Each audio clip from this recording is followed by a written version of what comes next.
এখান থেকে যদি তোমাদের মনে প্রশ্ন জাগে যে লাস্টে আমরা দেখেছিলাম দুই ধরনের ত্বরণ, একটা হলো স্পর্শকীয় ত্বরণ আর একটা হলো কেন্দ্রমুখী ত্বরণ, এবং এই দুইটা মিলে একটা নিট ত্বরণ সৃষ্টি হতে পারে। তার মানে একটা বস্তু ঘূর্ণায়মান অবস্থায় তার দুইটা ত্বরণের কারণে তার একটা নিট ত্বরণ তৈরি হবে। সেটার মান বের করার ফর্মুলা দেখেছিলাম যে রুট ওভার অফ এইভাবে করে স্কয়ার করে করে বের করব। এসিএটির আলাদা আলাদা সূত্র আছে, সেখান থেকে দুইটাকে আলাদা আলাদা বের করে এনে এখানে স্কয়ার করে যোগ করে দিলে তুমি আসলে লব্ধি ত্বরণ পাবা। এরপরে বলছিলাম কোনো কিছুকে যদি ঘোরাতে চাই তাহলে আমাদের দুই পাশ থেকে দুইটা বল লাগবে। এই পাশ থেকে একটু ধাক্কা দিতে হবে, ওই পাশ থেকে আরেকটু ধাক্কা দিতে হবে। যদি দুইটা বলের মান সমান হয় এবং এটাকে আমরা ঘোরাইতে থাকি, ঘূর্ণি ক্রিয়া সৃষ্টি করি একটা, তাহলে এই যে ঘোরাতে যে ফোর্সটা সেটা এই বস্তুটাকে অন্য ভিন্ন একটা দিকে কৌণিক গতি দেবে, কৌণিক বেগ দেবে। ব্যাপারটাকে একটু সিম্পলি যদি বুঝাই, প্রথম কথা এটা লিখে রাখো, যে কোনো কিছুকে রোটেশন দিতে গেলে, ঘোরাইতে গেলে মিনিমাম ওটার উপর দুইটা ফোর্স থাকতে হয় এবং বিপরীতমুখী ফোর্স হইতে হয়। দুইটা বিপরীতমুখী ফোর্স যাদের মধ্যবর্তী লম্ব দূরত্ব টি, তাদের দ্বারা একটা কাপল সৃষ্টি হয়। ফোর্সের কাপল মানে হলো জোড়া, জোড়া দুইটা ফোর্স মানে একই রকম, কিন্তু একটা ছেলে একটা মেয়ে, মানে একটা যেদিকে যাচ্ছে অপরটা তার বিপরীতে যাচ্ছে, এটাকে কাপল অফ ফোর্সও বলে, যেটাকে আমরা ফোর্সের ভ্রামক বা টর্ক নাম দিয়ে চিনব। এটা আসলে যে বল কোনো কিছুতে ঘূর্ণন ঘটাইতে চায় সেই বলটাকে আমরা বলতেছি torque. Torque is the turning effect of force, মানে বলের এমন প্রভাব যেটা কোনো কিছুকে ঘোরায়। The effect of couple of force in, মানে এটা কিভাবে সৃষ্টি হয়, দুইটা অপোজিট ফোর্স দ্বারা তৈরি করতেছি আমরা। যদি এখানে একটা পিন করা থাকে, পিন মানে হলো এদিক থেকে টাইনা ছিঁড়ে নিতে পারবে না, বাট তুমি যদি ঘোরাইতে চাও জিনিসটাকে, এইভাবে ঘোরাইতে চাও, তাহলে এটা ঘুরবে, এতে কোনো সমস্যা হবে না। এখন আমি যে কথাটা বলতে যাচ্ছি সেটা হলো, এইখানে দুইটা ফোর্স কোথায়, এই পিনের মধ্যে হচ্ছে কি, পিনটার গায়ে এই ফোর্সটা যায় লাগতেছে, তাই পিনটা অপোজিটে একটা রিয়াকশন দিচ্ছে এই যে এই বস্তুটার গায়ে। এইভাবে তোমার ওইখানেও আসলে দুইটা ফোর্স সৃষ্টি হচ্ছে বলতে পারো। সো ওভারঅল এটা ঘুরতেছে আসলে একটা ফোর্স দ্বারা না। আমরা যে আগে কথাটা বললাম যে কোনো কিছুকে ঘোরাইতে মিনিমাম দুইটা ফোর্স লাগবে অপোজিট ডিরেকশনে, সেই কথাটা সত্য। আর মাঝখানে তাদের ওই দুইটা ফোর্সের মাঝখানে একটু দূরত্ব থাকতে হবে, নাইলেও হবে না। এখন আমি তোমাদের একটা কথা জিজ্ঞেস করি, আমি যদি এইখানে ফোর্স দেই তাহলে এটা ঘুরবে, ভালো কথা। আমি যদি এইখানে ফোর্স দিই তাও এটা ঘুরবে, ভালো কথা। এখানে ফোর্স দিলে তাও এটা ঘুরবে। আচ্ছা বলো তো, এই জায়গায় যদি ফোর্স দেই ঘুরবে? এই জায়গায় দরজার এখানে চাপ দিলে কি দরজা খোলা বা বন্ধ করা যায়? অনিমা? আচ্ছা, তার মানে ফোর্সের যে, মানে বলের যে ঘূর্ণি ইফেক্টটা আছে, ঘুরে ঘুরে ঘুরে যে বলটা প্রয়োগ হয়, সেইটার সাথে কিসের সম্পর্ক আছে? দূরত্বের সম্পর্ক আছে, তাই না? হ্যাঁ, দূরত্ব বা ব্যাসার্ধ বা তুমি বলতে পারো লম্ব দূরত্ব বা অবস্থান ভেক্টর। বলটা যেখানে প্রয়োগ করতেছো সেই জায়গাটার অবস্থান ভেক্টর এটা, সেইটার উপর এটা ডিপেন্ড করে। আর একটু চিন্তা করে দেখো, যত দূরে যাচ্ছ ততই তুমি বেশি এলাকা জুড়ে ঘোরাতে পারতেছো। চিন্তা করে দেখো, ঘূর্ণি ক্রিয়াটা আসলে এটা সমানুপাতিক, সমানুপাতিক হইলে সেটা গুণ হিসেবে আসবে। আর যত বল দিবা ততই টর্ক বাড়বে, তার মানে টর্ক বলেরও সমানুপাতিক, টর্ক ব্যাসার্ধেরও সমানুপাতিক। ব্যাসার্ধ 0 হয়ে গেলে টর্ক থাকেই না, ঘূর্ণি ক্রিয়া থাকতেছে না। এটুকু যদি বুঝে থাকো, এই দুটাকে মিলিয়ে আমরা একবারে টর্কের যে সূত্র সেটা লিখতে পারি, সেটা হলো আর ক্রস এফ। দুটার গুণ ফলই টর্ক, দুটা গুণ হয়ে টর্ক সৃষ্টি করে। এখন টর্ক আবার একটা ভেক্টর রাশি, এটা বাস্তবে ফিলও হয়। তোমাকে যদি আমি বলি যে সিম্পল একটা জিনিস খেয়াল করতে, যে গত ক্লাসে দেখাইছিলাম আমি, যে আমি যদি এইখানে একটা কি বলে একটা ফ্যান বেঁধে দেই এইভাবে এইভাবে এইভাবে, তাইলে আমি যদি এটাকে বলি আর, আর এটাকে বলি ফোর্স, ইলেকট্রিক ফোর্সটা যদি মোটর থেকে আসা ইলেকট্রিক ফোর্স এদিকে চলতেছে, দিচ্ছি আমি, ফ্যানটা ঘুরতেছে, কিন্তু আমি যদি সিম্পলি তোমাকে বলি আর এর সাথে গুণ করে, তুমি ফ্যানের বাতাসটা লাগে কোন দিক দিয়ে? বাতাসটা তো নিচের দিকে এভাবেই নামে। তার মানে বাতাসের গায়ে কোথা থেকে ফোর্স আসতেছে? ফোর্সটা তো আমি দিতেছি ওই দিকে, নিচের দিকে বাতাস কিভাবে আসতেছে? সেই রহস্যটার মূল কথা হলো এই ফ্যানটা ঘোরার কারণে বলের ঘূর্ণিক্রিয়া অর্থাৎ টর্ক নামের যে বল, মানে কৌণিক জগতের বল এই বাতাসের গায়ে প্রয়োগ হচ্ছে, যেটা আসলে টর্কের আঘাতে নিচে বাতাস তৈরি হচ্ছে। এই হলো ঘটনা। এই কারণে টর্ক রাশিটা তৈরি করতে হইলো, নাহলে তো বাতাসও খাইতে পারতো না। ঠিক আছে, হা করে খাও কিছুক্ষণ বাতাস। আমাদের যে ফ্যানের নিচে যে বায়ু প্রবাহটা হচ্ছে ফ্যান ঘোরাতে, সেটা হলো টর্কের কারণেই হচ্ছে। এখন আমরা একটু ভিন্নভাবে যদি বলি, যদি বলটা এভাবে না প্রয়োগ করে যদি একটা অ্যাঙ্গেলে প্রয়োগ করা হইতো, সেটা অ্যাঙ্গেলে, তখন কি করতাম আমরা? তখন আমরা এই যে লম্ব দূরত্ব, এটা তো লম্ব দূরত্বটা নাই, লম্ব ভাবে একটা এই বলের উপাংশ নিয়ে গেলে কাজটা হয়ে যাবে। ঘটনাটা বুঝিয়ে বলি। আমি এই বলটা দুটো উপাংশ নিলাম, একটা এফ কস থেটা, একটা এফ সাইন থেটা। এই কস থেটা এইটার এগেনস্টে কাজ করতেছে, মানে তুমি যদি এফ কস থেটা দিয়ে এইদিকে টান দাও, ওই যে পিনটায় বাধা পাবে, তার মানে এই বলটুকু কোনো কাজে লাগতেছে না, ঘুরাইতে কাজে লাগতেছে না, ঘুরাইতে কাজে লাগতেছে শুধু ওই উপাংশটুকু। তাইলে আমি এখন এই জায়গায় এই সিস্টেমের মধ্যে টর্ক নির্ণয় করতে গেলে আমি কিন্তু এই পুরো বলটা নেব না, এইটুকুও নেব না, নেব শুধু যেটা আমার ঘুরাইতে সাহায্য করবে, লম্ব হবে আছে যেটুকু, সেই উপাংশটা, মানে এফ সাইন থেটা। আর এটার সাথে আর গুণ করবো, তাইলে এখানে বোঝা যাবে যে টর্ক কত। তো এখান থেকে আমি একটা ক্লু পাচ্ছি। কি ক্লু পাইছি বুঝতেছো? আর একটা অবস্থান ভেক্টর, এফ একটা বল ভেক্টর, সাইন আছে দুইটা ভেক্টরের মধ্যে, তাহলে এটা কি গুণ হইছে? ক্রস গুণ। এক্স্যাক্টলি। তার মানে এটা ভেক্টর রাশি, এটা আমরা বুঝতেছি, এবং বাতাস যেহেতু খাইতে পারি প্রকৃতি থেকে বুঝতেছি এটা ভেক্টর রাশি। আর এখন প্রশ্ন হতে পারে, ভাইয়া আর ক্রস এফ হবে নাকি এফ ক্রস আর হবে? সেটা আমরা নেচারে পরীক্ষা করে বের করতে পারি। তুমি জাস্ট চিন্তা করে দেখো, তোমার ঘাড়ের উপর একটা ফ্যান আছে, ওইটার মধ্যে একটু তাকিয়ে দেখো, এটাকে বন্ধ করে দেখতে পারো। ফ্যানটা দেখবা জেনারেলি এন্টি ক্লকওয়াইজ ঘুরতেছে, মানে ওইদিকে ঘুরতেছে, ওইদিকে ফোর্স আছে, এইদিকে আর আছে, আর ভেক্টরটা, সরি আর তো আঁকলাম না। এখন আর ক্রস এফ ভেক্টর যদি বের করো, মানে এখানে একটা দেওয়াল নিয়ে চিন্তা করো, এইখানে একটা স্ক্রু নাও, তারপরে এফ এর থেকে আর দিকে একবার ঘুরিয়ে দেখো কি হয়। এফ এর থেকে আর দিকে ঘোরানো মানে হলো এই দিকে ঘোরানো, স্মল অ্যাঙ্গেলে। তোমরা যেহেতু এখন ক্লাস মেম্বারশিপের স্টুডেন্ট, কেয়ার করে বোঝাতে হবে। ক্রস গুণন করলে দিক বের করার জন্য 3-4টা বিষয় খেয়াল রাখতে হয়। এক নম্বর হলো এ ভেক্টর আর বি ভেক্টর যে দেওয়ালে আছে সেই দেওয়ালটা খুঁজতে হয়, দেওয়াল। 2 নম্বর হলো এ আর বি ভেক্টর যে দুইটাকে ক্রস গুণন করতেছ, তাদের লেগ কানেক্টিং পয়েন্ট বের করতে হয়, পা যেখানে মিলে গেছে লেগ ইন্টারসেক্টিং পয়েন্ট বের করতে হয়, ইন্টারসেক্টিং পয়েন্ট। এটা কথাটা মানে বুঝাবো একটু পরেই। 3 নম্বর যে কথাটা মনে রাখতে হয় সেটা হলো স্মল অ্যাঙ্গেলে ঘোরাইতে হয়, স্মল অ্যাঙ্গেলে।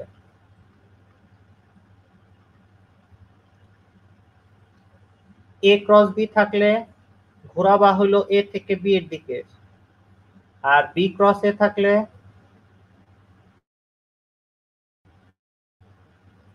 ঘোরাবা হলো বি থেকে এর দিকে স্ক্রুটাকে। আর সব সময় 4 নম্বর রুল, রাইট হ্যান্ড দিয়ে, ডান হাতে স্ক্রু, বাম হাতে ঘোরাবা না। এই 3টা জিনিসের মানে কি? প্রথমে যদি ভেক্টর একটা এ থাকে, এখানে একটা বি থাকে, এদের ক্রস গুণন করতে যাবা না। প্রথমে কি করবা, এ আর বি যে তলে আছে সেটাকে দেওয়াল হিসেবে নিবা। তার মানে তোমার দেওয়াল হলো এইটা, এ আর বি যে তলে শুয়ে আছে পুরোটাই আছে, সেটা হলো দেওয়াল। এরপরে যে কাজটা করবা সেটা হলো দুই ধরনের লেগ কানেক্টিং। এটা দেখো পা আর ওইটার মাথা একসাথে রয়েছে, হবে না। আমার কি করতে হবে, দুইটার পা মিলাইতে হবে। আমি কি করলাম, এই ভেক্টরটার সামনে নিয়ে আসলাম। এখন গুণ করা সম্ভব, গুণ করে দিক বের করা সম্ভব, আগেরটা সম্ভব না। পা কানেক্টিং যে পয়েন্টটা দেওয়াল, ওই জায়গাটায় গাঁথতে হবে স্ক্রু। তাহলে এখন স্ক্রুটা কি, এই যে দেওয়াল, ওইখানে স্ক্রু এভাবে করে গাঁথবে ওয়ালটার মধ্যে। এখন যদি তোমাকে বলা হয় এ ক্রস বি এর দিক বের করো, এর থেকে বি এর এইভাবে ঘোরাবা, স্ক্রুটা এইভাবে ঘুরাইলে দেখবা বাইরের দিকে বের হয়ে আসতেছে।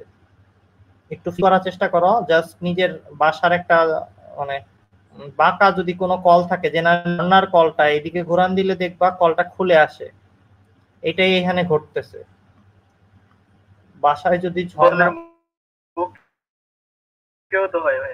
যদি বোতলের মুখটা এইভাবে ধরে নিতে পারো স্ক্রুর জায়গায়, আর নাহলে এরকম একটা কলম নিয়ে নিতে পারো যেটার পিছনে আছে খোলার মতো কিছু, সেটা দিয়ে টেস্ট করে দেখতে পারো। এ ক্রস বি করলে এটা খুলে আসবে। এখন তোমাদের মধ্যে অনেকে বোকামি করে করবে কি, এ ক্রস বি করবে এমনি করে, এ থেকে এমনে যায় বিতে যাবে, কইবে ভাই আপনি তো কইছেন এর থেকে বিতে গেছি, কিন্তু আমি তোমারে বলছি স্মল অ্যাঙ্গেলে ছোট কোণে ঘোরাবা, বড় কোণে না। এর থেকে বি এর দিকে বড় কোণে ঘোরাইলে ভুল আসবে, ছোট কোণে ঘোরাবা, যে রুল নাম্বার 3 বলা রয়েছে। আবার অনেকে করতো কি, যে পা পা না মিলিয়ে ওইভাবেই ঘুরাইতো, মানে লেগ লেগ এটারে টাইনা এনে আনতো না, এটাকে ওইখানে রেখে কাজ করতো, তাদেরও ভুল হইতো। সে এই পাশেই মনে করতো, উল্টা দিকে ঘুরান দিত, ভুল আসতো। আমি যেটা বলতেছি এখন, বি ক্রসে যদি বলে তখন কি করবা, এই স্ক্রুটাকে তখন তোমার এমনি ঘুরাইলে চলবে না, তখন ঘুরাইতে হবে পিঠ থেকে এর দিকে। এগুলো আমি চুম্বক পরানোর সময় অনেক বারবার বুঝাই, এদিকে ঘুরান দিলে দেখবা এটা ভিতরে ঢুকে যাচ্ছে তোমার স্ক্রুটা। যাই হোক, এটা হইলো ভেক্টরে আমি পড়াই, ম্যাগনেট চ্যাপ্টারে সেকেন্ড পেপারে আমি পড়াবো আবারও, ওইখানে আরো বেশি পড়াবো, এই জায়গাটা একটু কম পরে ছেড়ে দিলাম। জাস্ট 3-4টা কোশ্চেন মনে রাখবা।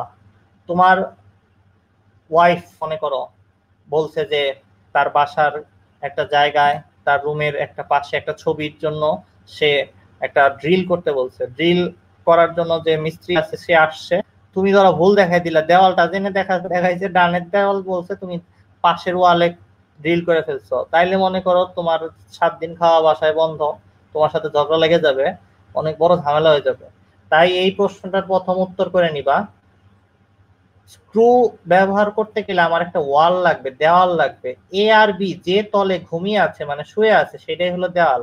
এমন দেওয়াল নিতে পারো না তুমি, ধরো এটা দেওয়াল নিলা, এটা দেওয়াল নিলা, আর এ ভেক্টর এমনি দাঁড়ায় রয়েছে ওইটার মধ্যে, শুয়ে রয় নাই, খাড়া রয়েছে 90 ডিগ্রিতে, তাইলে এটা দেওয়াল হইতে পারে না, লাগে যাবো ঝগড়া, মনে রাখবা। 2 নম্বর যে কথাটা বলছি সেটা হলো, এ আর বির কানেক্টিং পয়েন্ট লেগ লেগ মিলিয়ে নিবা, এখানে এ রয়েছে এমনি বি রয়েছে, হবে না, হয় এর পিছনে আনো, তাহলে তো এমনি হয়ে যাবে, হেড হেড কানেক্টিং পয়েন্ট পাওয়া যাবে, লাভ নাই, এর পিছনে আনে লাভ নাই, এটার সামনে নিয়ে যাও। তারপরে এরপরে হলো কাজ করবা। এরপর কি বলা হয়েছে দেখো, স্ক্রুটা যে দেওয়ালে গাঁথলে হবে না, কিন্তু তোমার ওয়াইফের যে ডিমান্ড সেটা ফুলফিল করার জন্য যে জায়গায় বলছো ওই জায়গায় রাখতে হবে, লেগ লেগ কানেক্টিং পয়েন্ট এ আর বি যে বিন্দুতে মিলিত হয়েছে ওই জায়গাটায় স্ক্রু ঘুরাইতে হবে। এখন আমাকে তোমরা একটু ঘুরিয়ে টুরিয়ে বলো তো, এফ ক্রস আর করলে এদিক ঘোরালে স্ক্রুটা নিচের দিকে যাবে না উপরের দিকে আসবে? নিচের দিকে। এফ এর থেকে আর এর দিকে যদি ঘোরাই কি হবে? নিচের দিকে যাবে। হ্যাঁ, নিচের দিকে যাবে। আচ্ছা, কিন্তু ফ্যানে বাস্তবে এই ঘটনা আমরা ঘটাই না, আমরা বলটা দেই হলো উল্টা দিকে, এইদিকে সামনের দিকে, মানে বাস্তবে যেটা আমরা করি সেটা হলো ফ্যানটাকে আমার মাথার উপরে যদি বলো তাহলে এন্টি ক্লকওয়াইজ, আর উপর থেকে দেখলে ক্লকওয়াইজ আমরা ঘোরাই হলো সামথিং। আমি কি ঠিক বলতেছি? দেখেন এটা। আচ্ছা যাই হোক, ঠিক বলতেছি না ভুল বলতেছি তো বের হয়ে আসবে। আমার এটা হলো আর ভেক্টরটা, এটা যদি এফ ভেক্টর হয়, আর এর থেকে এফ এর দিকে ঘোরা স্ক্রু কোন দিকে যাবে?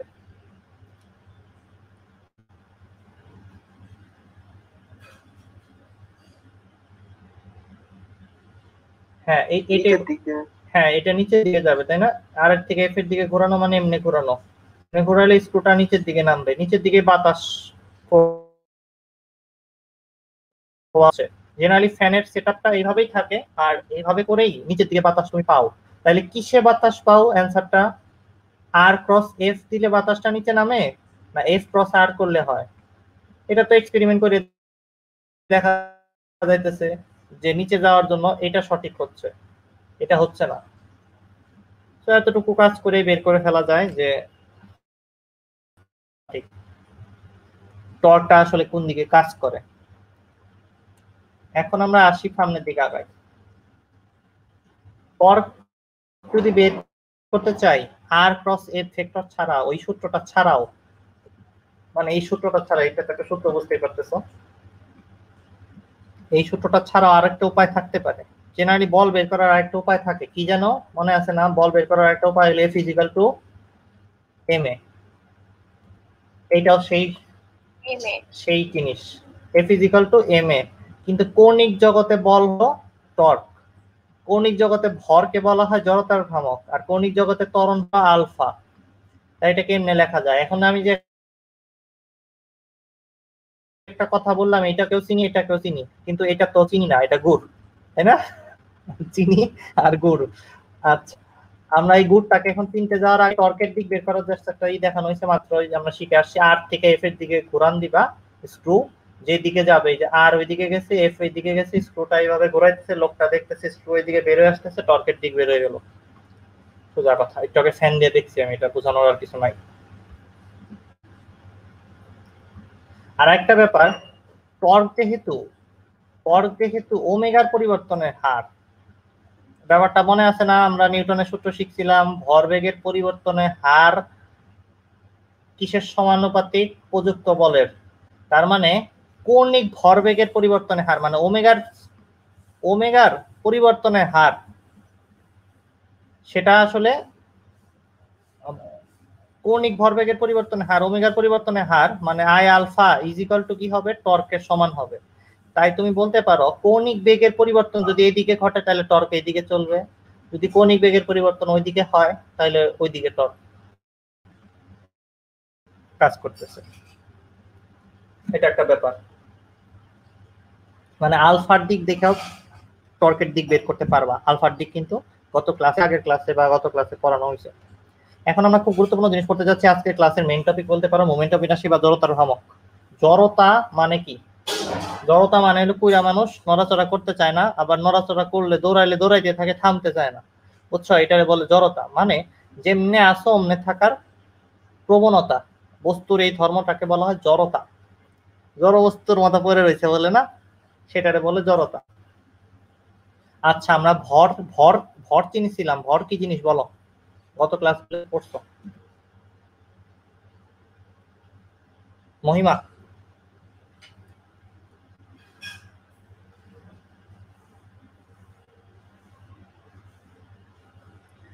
স্বাধীন, আবাবিল, কেউ আছো তোমরা? না কল লাইন কেটে গেছে?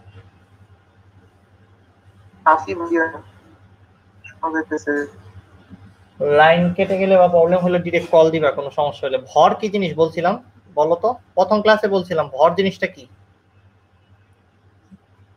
ভেক্টর নাকি স্কেলার এগুলো জানতে চাইতেছি। না না না, ভেক্টর স্কেলার জানতে চাই। ভর কি আসলে? বস্তুর পরিমাপ। আগের ক্লাসগুলো এভাবে ভুলে গেলে তো বিপদ। তোমরা তোমাদের প্রত্যেকের নোট সাবমিট করবা তোমরা। ভর হচ্ছে পদার্থের জড়তার পরিমাপ। এই সব কথা তো 9 10 এ পড়ে আসছো, একটু বড় হওয়ার চেষ্টা করো। তোমাদের ভর কি এটা নিয়ে অনেক ডিটেইলে কথা বলেছিলাম, তুমি ভরটারে কেন মানে মনে করতেছো না, পাত্তা দিচ্ছ না ভরটারে তোমরা? এই যে ম্যাথের উপরে দেখো কত বড় একটা স্লাইড, আমার একটা পুরো পাতা ভরে ভর বোঝাইছিলাম, ভুলে গেলে হবে? Mass is both property of physical object and a measure of its resistance to acceleration. মানে একটা নির্দিষ্ট বল প্রয়োগ করলে সেটা কত কম অ্যাক্সিলারেশন হবে, মানে ওই বলটারে কতটা বাধা দেবে, সেইটা হলো বস্তুর এমন একটা ধর্ম যেটাকে আমরা ভর বলি। ভর হইল বলের এগেনস্টে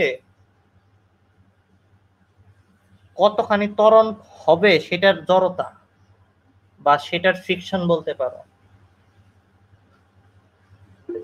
তো তুমি যদি ত্বরণ দিয়ে বলতে চাও, ত্বরণ যত কম, মানে ত্বরণ কমানোর একটা টেন্ডেন্সি, বল প্রয়োগে নিজের অবস্থানের পরিবর্তন হইতে না দেওয়ার যে টেন্ডেন্সি, সেটাকে ভর বলে। এখন একটা সংজ্ঞা লিখিয়ে রাখো এইভাবে, বস্তুর উপর বল প্রয়োগে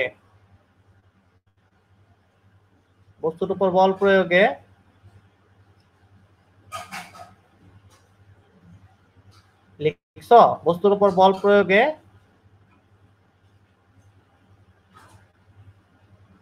ফ্যামিলি।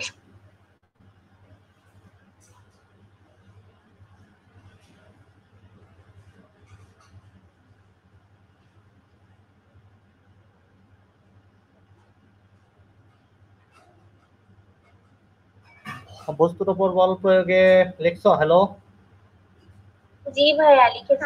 ওকে ওকে। বস্তুর উপর বল প্রয়োগে এর ত্বরণের ভরবেগের পরিবর্তন কে বাধাদানকারী বৈশিষ্ট্য হলো ভর। বস্তুর উপর বল প্রয়োগে এর ভরবেগের পরিবর্তনে বাধাদানকারী বৈশিষ্ট্য হলো ভর। ভর জিনিসটা ফান্ডামেন্টাল, তো মানে সংজ্ঞায়িত করা কঠিন হয়ে যাচ্ছে বাংলা ল্যাঙ্গুয়েজ। ইংলিশে কঠিন হয়ে গেছে, বাংলা তো আরো কঠিন ল্যাঙ্গুয়েজ।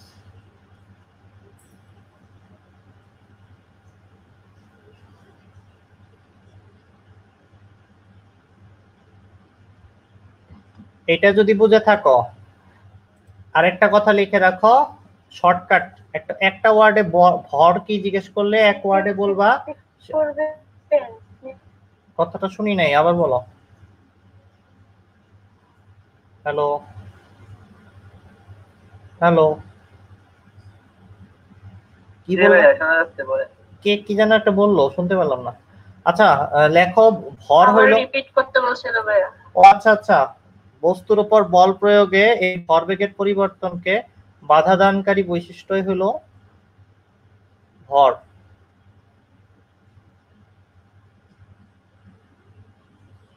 এটা থামা থাকলে চলাইতে কষ্ট হবে, ভরবেগের পরিবর্তন করতে কষ্ট হবে।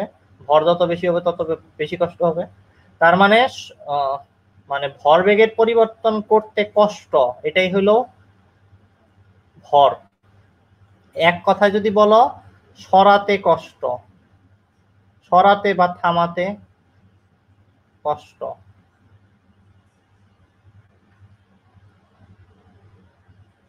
এটাই হলো ভর। ভরের ফিলিংসটা যদি তোমাদের থাকে, তাহলে আমরা মেইন জিনিসে আসতে পারি। আজকের টপিক হয়ে গেল জড়তার ভ্রামক। হ্যাঁ, তাহলে ভর হইল সরাতে কষ্ট, সরাতে বা থামাতে কষ্ট।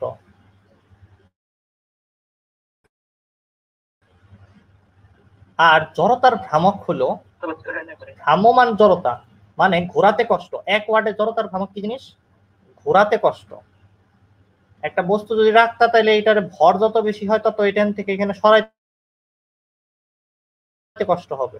আর জড়তার ভ্রামক হইল ঘোরাতে কষ্ট। ব্যাপারটা কি একটু যদি তোমাকে বলি, ওই যে আমি বলতেছিলাম না যে এইখানে যদি বেঁধে ঘুরাইতে যাই, তাহলে এইখানে আসলে তো আর ঘোরানো সম্ভবই না, এরকম ব্যাপারটা হয়ে যাচ্ছে। আবার যত দূরে যাবা ততই ঘুরাইতে একটু তোমার কষ্ট হবে। মানে ঘোরার সাথে আর এরও সম্পর্ক আছে, দূরত্বের সম্পর্ক আছে, সেটা তুমি বুঝতে পারছো। সো জড়তার ভ্রামকের যদি সংজ্ঞা চাই আমরা, সেটা এরকম হবে: moment of inertia in physics আমরা যেটা বলি সেটা অপোজিশন এগেইনস্ট টর্ক, মানে টর্কের বিপরীতে যতখানি বাধাদানকারী বৈশিষ্ট্য আছে সেটা হলো জড়তার ভ্রামক বা মোমেন্ট অফ ইনার্শিয়া, যেটাকে আই দ্বারা প্রকাশ করা হয়। বাংলায় যদি আমরা বলি, বস্তুর যে ধর্মের কারণে কোনো নির্দিষ্ট অক্ষের সাপেক্ষে তার কৌণিক গতির পরিবর্তন বাধাগ্রস্ত হয়, তাকে তার ঘূর্ণন জড়তা বা জড়তার ভ্রামক বা সেকেন্ড মোমেন্ট অফ ম্যাস বলে।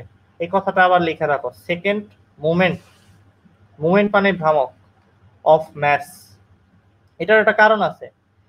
যে কোনো একটা কিছু তুমি যে এই যে ফোর্স নিছিল না, বল এফ আর আর দিয়ে গুণ করছো, এফ আর দিয়ে টর্ক বের করলা, এটাকে বলা হয় জড়, মানে বলের ভ্রামক। মানে হইলো ফার্স্ট মোমেন্ট অফ ফোর্স, মানে আর দিয়ে যতবার গুণ করবা তত ওইটারে মোমেন্ট হিসেবে ক্যালকুলেট করতেছি আমি আর কি। ধরো ভরের সাথে যদি আর গুণ করি, তাহলে এটাকে বলা হয় বলের, ভরের সাথে আর গুণ করলে এটা হলো ভরের ভ্রামক।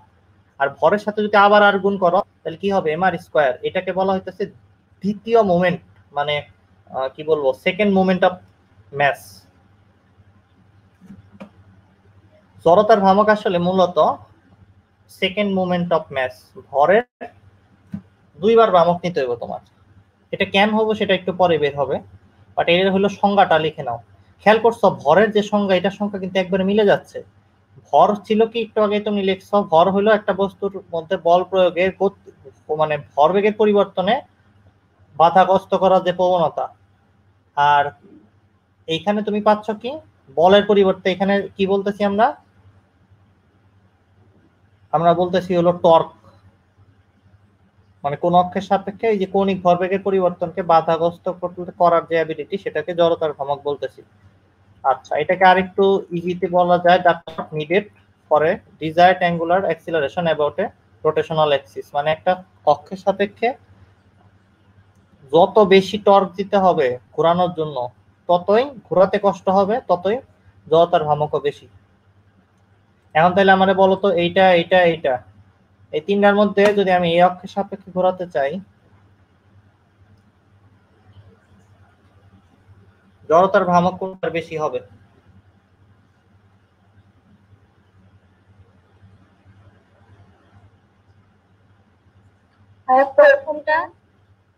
এক্স্যাক্টলি, ঠিকই বলেছ, পমটা ঘোরাতে কষ্ট হবে, এই জন্যই তো এটাকে লাটিম বানানো হয়। এটা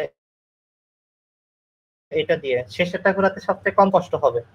এটার একটা রিজনটা একটু বোঝার চেষ্টা করি। দেখো, এই দিক দিয়ে যদি অক্ষটা দেই, চতুর্দিকে অনেক ভর আছে, একটু চিন্তা করো, ফিল করার চেষ্টা করো, অনেক ভর আছে বলে চতুর্দিকে ছড়ানো, সেটা ঘোরাইতে কষ্ট হবে। এটার ভর এটার ভর এটার ভর তিনটাই সমান, কিন্তু প্রথমটার ভর চতুর্দিকে ছড়িয়ে আছে বেশি, সেটা ঘোরাইতে কষ্ট বেশি হচ্ছে। আর এইখানে যদি দেখো, তাহলে ভরটা ছড়ানোটা কমতেছে আস্তে আস্তে। এইখানে দেখো বেশি ভর ছড়িয়ে নাই, তাই ঘোরাইতে সুবিধা হচ্ছে। এরপরে এইখানে তাকে দেখো, এটা তো একবারে কমতে কমতে এখানে ভর একবারে একবারে কমে গেছে, জিরো হয়ে গেছে বলতে পারো, প্রায় একবারে মাথায় তো ভরই নাই, কিছু নাই। ঠিক আছে, এরকম হয়ে গেছে, প্রায় অনেক কমে গেছে, সূক্ষ্ম হয়ে গেছে, এই কারণে এটা আরো বেশি জোরে ঘুরবে।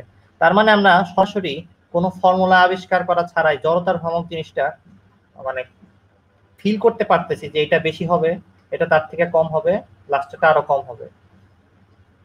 তোমাকে যদি কেউ জিজ্ঞেস করে বা অবজেক্টিভে আসে সিলিন্ডারে জড়তার ভ্রামক কোন অক্ষের থেকে কি বেশি হবে না কম হবে, যদি ভর একই থাকে তাহলে তুমি বলতে পারবা। ভর যদি এটার আবার অনেক বেশি হয়, এটা অনেক হয়, তাহলে কিন্তু আবার ওই জিনিস বলা যাবে না হয়তো ঠিক মতো। এটা অনেক বেশি ভর হইলে এটার থেকে জড়তার ভ্রামক বেশি হইতেই পারে। একই ভরের হইলেই কথা বলা যাবে। সামনে যাই, আমাকে বলো এই যে বড় রুটি, ছোট রুটি, আরো ছোট রুটি, যদি আমি এই অক্ষের সাপেক্ষে মানে এই দিক কেন্দ্রগামী একটা অক্ষ চিন্তা করি, সেটার সাপেক্ষে ঘোরার কথা বলি, রুটি তো এইভাবেই ঘুরে, এই তিনটা রুটির মধ্যে কোন রুটির জড়তার ভ্রামক সবচেয়ে বেশি? সবগুলোর ভরই এম।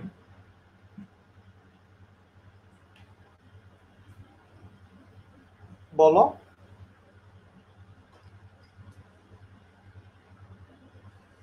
প্রথমটা আয়শা আছো নাকি? আয়শা, আয়শা কি বলো? লাস্টেরটা হবে দাদা। তোমরা সবাই যারা লাস্টেরটা বলছো তারা লাস্টেই যাবা, আর কি করার আছে কও। এটা জড়তার ভ্রামক সবচেয়ে বেশি, তারপর এটা কম, আর এটা সবচেয়ে কম। কারণ হলো এই যে ঘূর্ণন অক্ষ হলো এইটা, এটার সাপেক্ষে দেখো কত ভর চতুর্দিকে ছড়ে রয়েছে, এটাকে ঘোরাইতে কত হবে। তোমরা কেউ জীবন না রুটি বেলো নাই, এটা আমি বুঝে ফেলছি। রুটি যখন তোমার আম্মু বা আপু যেই বেলে বাসায়, একটু দেখো, যখন রুটিটা ছোট থাকে তখন অনেক জোরে জোরে ঘুরে।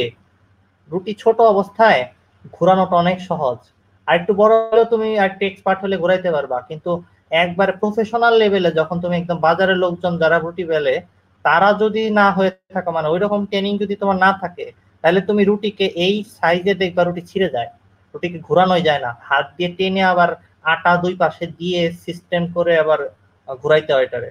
এটা এই জায়গা থেকে রুটি ছিঁড়েই চলে যায়।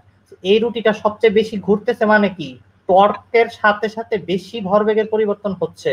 বেশি ভরবেগের পরিবর্তন হইলে তো ওর জড়তার ভ্রামক কম, তাই না?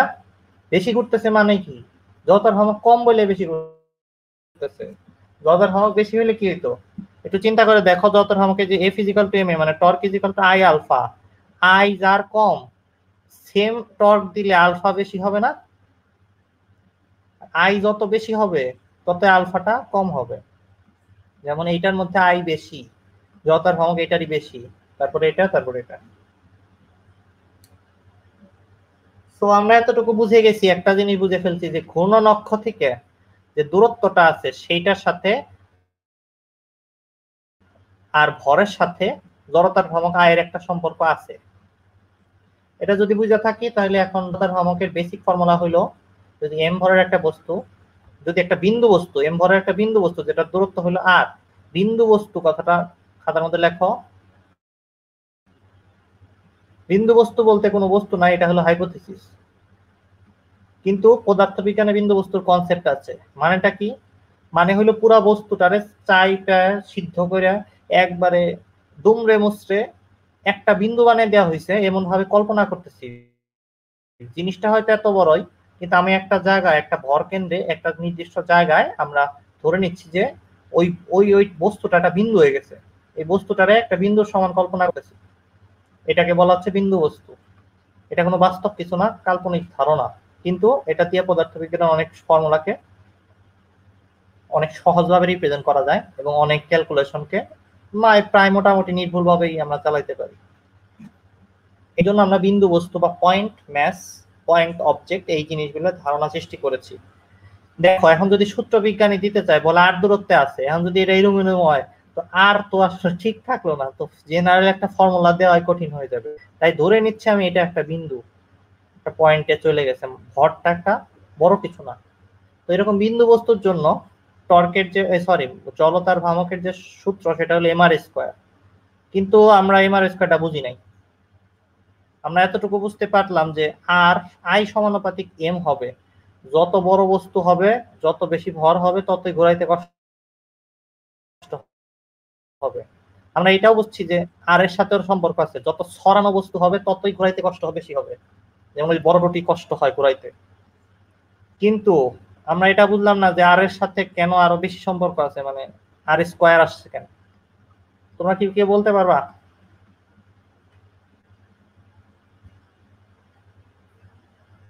হ্যালো, আয়শা আছো নাকি? আয়শা, অনিমা, কথাটা বুঝছিস? ব্যাসার্ধ বৃদ্ধি পাবে যখন, তখন তো শক্তি বেশি খরচ হবে। গতিশক্তির কারণে। গতি শক্তির কারণে আর স্কোয়ার আসছে, ব্যাপারটা বুঝতেছি না, একটু ভালো করে বুঝাও।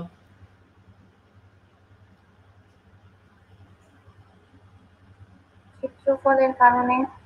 ক্ষেত্রফল? ক্ষেত্রফল কোথায় এর মধ্যে?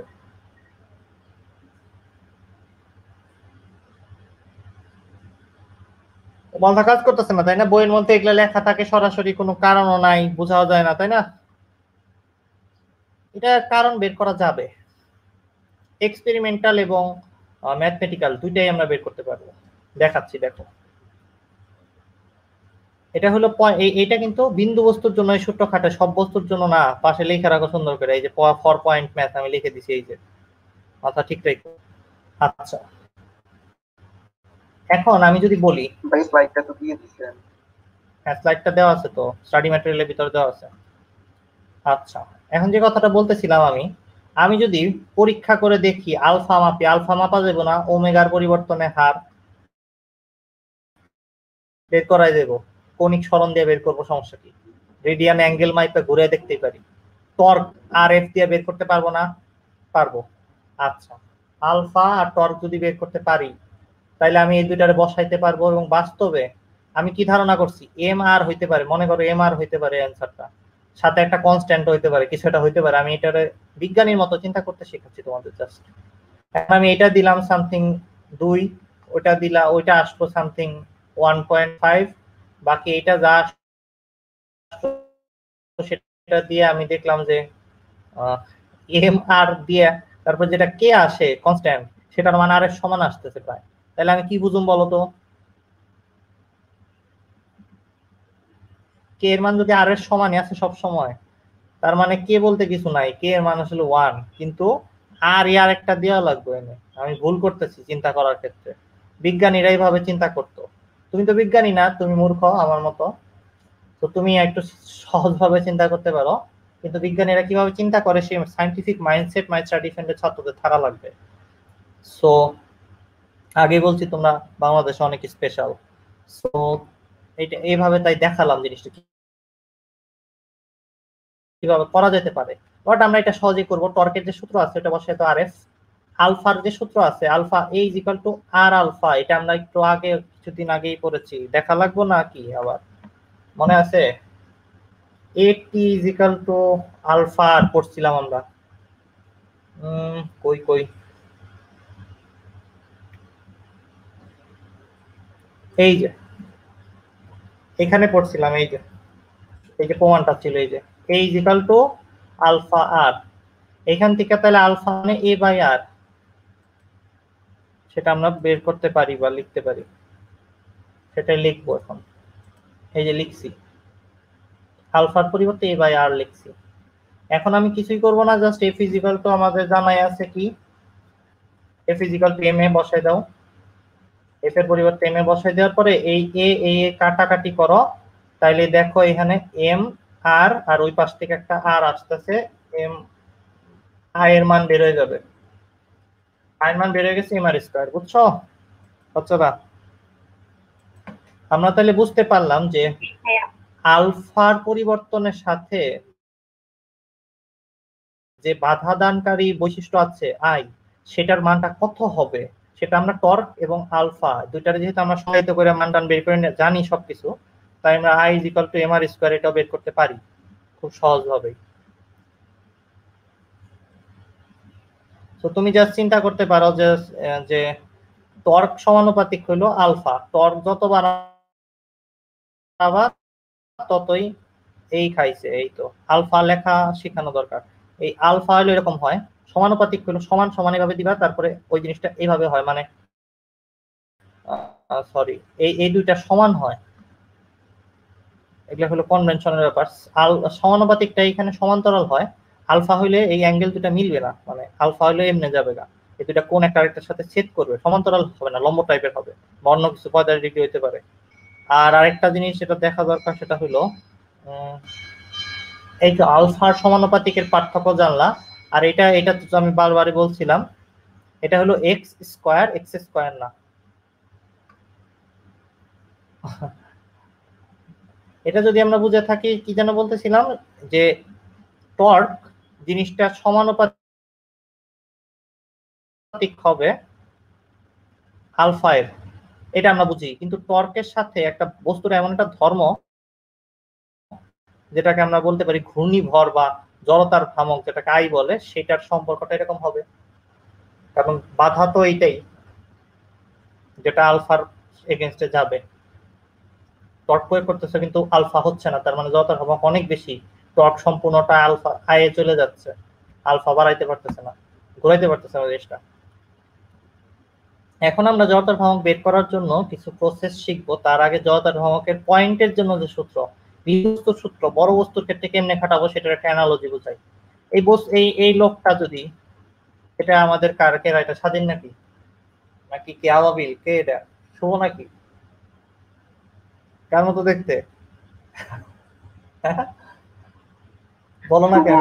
শুভ, শুভ এটা না, আচ্ছা ঠিক আছে। এই যে আমাদের যে শুভ, ওরও যদি বলি যে এই এই এই যে খাম্বা, এটার সাথে ওর বিয়ে দিয়ে দেবো, মানে 7 পাক ওর সাথে ঘুরতে হবে এবার, ঠিক আছে, ইন্ডিয়ান বিয়ে, যেমন ওর যদি দিতে চাই তাহলে তো ঘোরা লাগবো 4 পাশ দিয়ে, তাই না?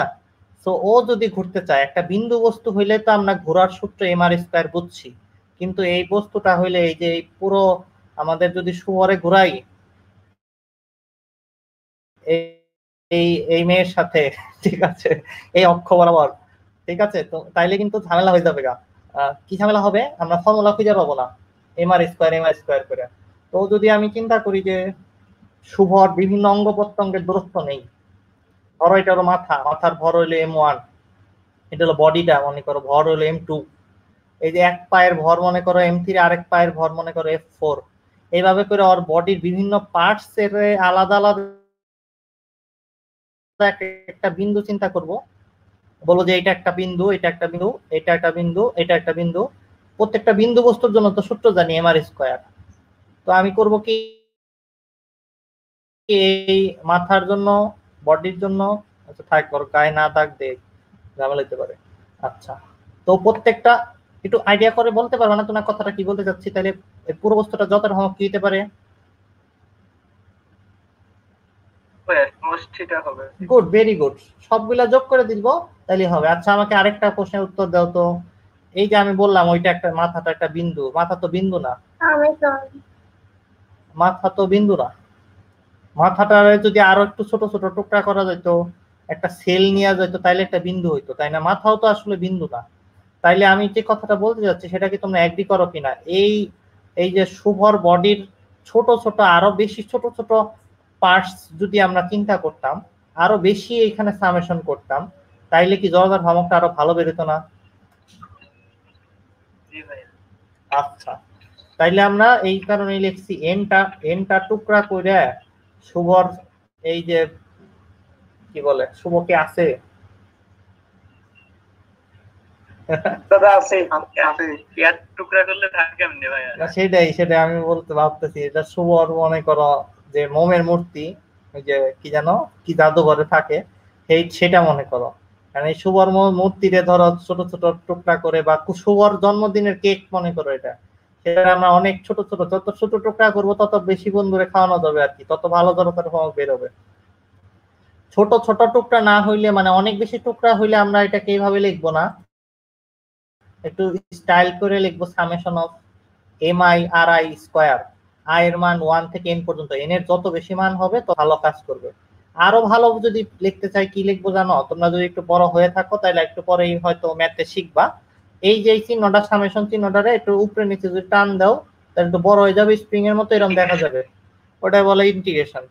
আমরা যদি একবারে খুব ক্ষুদ্র টুকরা একটা ডিএম টুকরা নেই, সবচেয়ে ক্ষুদ্র টুকরা, তাহলে আরো ভালো হইব।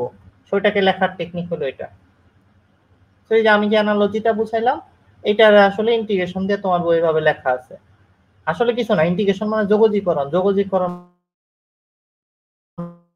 মানে যোগ, আর কিছু ভয় পাওয়ার কিছু নাই। ইন্টিগ্রেশন করার রুল আছে, অনেক কিছু আছে, তোমার এখানে আমি কিছু করবো না। তোমাকে এতটুকু বুঝছো কিনা, তাইলে যে কোনো ধরনের ইরেগুলার শেপ, মানে এরকম এরকম কোন একটা শেপ যদি থাকে, সেইটার জড়তার ভ্রামক বের করার উপায় হলো ওটার ছোট ছোট টুকরার জড়তার ভ্রামক বের করে ইন্টিগ্রেশন বা যোগ করে দেওয়া। এটা বুঝছো কিনা? তোমার বইয়ে বিভিন্ন বস্তু, শুভর মতো বস্তু, আর একটু মোটা বস্তু, আর একটু ছোট বস্তু, একটু চিকন বস্তু, একটু ধারালো বস্তু, বিভিন্ন বস্তুর জড়তার ভ্রামক বের করার জন্য এইখান থেকে ইন্টিগ্রেশন করে বিভিন্ন ফর্মুলা বের করছে, যেগুলা তোমার প্রতিবেদন পরীক্ষা আসবে না, তোমার দেখারও দরকার নাই। কিন্তু সূত্র যেটা রেজাল্ট হিসেবে আসে সেটা বোঝার দরকার। কেমনে ঘুরতেছে শুভ, কেমনে ঘুরতেছে, নাকি নিজের অক্ষের চারপাশে এমনি নিজেই ওর মাথা ঘোরাচ্ছে, সেটা বুঝতে হবে আসলে। সেই জিনিসগুলা দেখে আমার আসলে চিন্তা করতে হবে।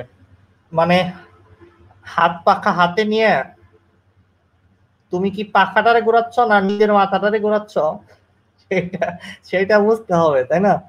তাহলে বোঝা যাবে বাতাস লাগবে কি লাগবে না। দেখা যাবে পাখাটা হাতে নিয়ে তুমি নিজের মাথা যদি ঘোরাও, তাহলে পাখা তো ঠান্ডা হবে না, তুমি ঘাইমা যাবো মাঝখান থেকে। সামনে আগাই। এরকম একটা বস্তুর আমি এখন সরাসরি ফর্মুলা মুখস্থ করার টেকনিক দেখিয়ে ক্লাস শেষ করে দেব। ফর্মুলা মুখস্থ করার টেকনিক দেখানোর আগে তোমাদের একটা জিনিস শিখাইতে হবে, সেটা হলো আমি একটু দেখিয়ে দিচ্ছি, শিখো একটু, খুব গুরুত্বপূর্ণ জিনিস। শেখাবো কিনা? আচ্ছা শিখিয়ে দেই। দেখো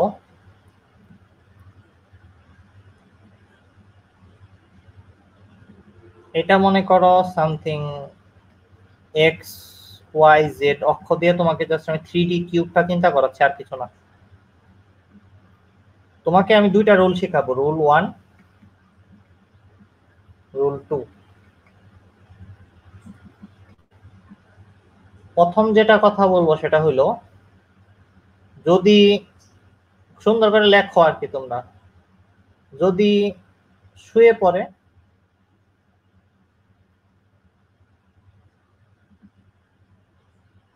তাইলে 2 দিয়ে ভাগ,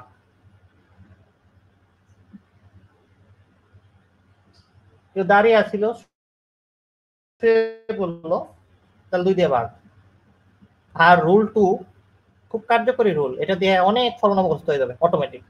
আর রুল 2 হইলো, যদি প্যারালালি সমান্তরালে সরে আসে,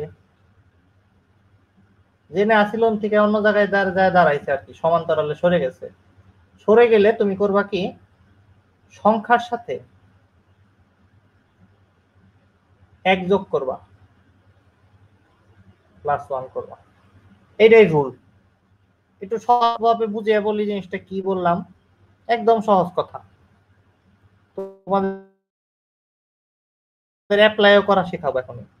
ধরো এই একটা, এই যে এই একটা অক্ষ, সেটা এখানে কি আছে, কেমনে আছে বলো তো, দাঁড়িয়ে আছে। এটা যদি এমনি হয়ে যায়, শুয়ে যায়, তাহলে সেটার জড়তার ভ্রমকের মান কি কেমনে বের করবা, কোন রুলে ফেলবা বলো তো? রুল 1-এ। আচ্ছা, ব্যাপারটা একটু বুঝাই। ধরো এটা আছে হলো আমাদের কে আছে, এটা মনে করো কে বললা, 1 লাস্টে কে বললা, নামটা বলো তোমার।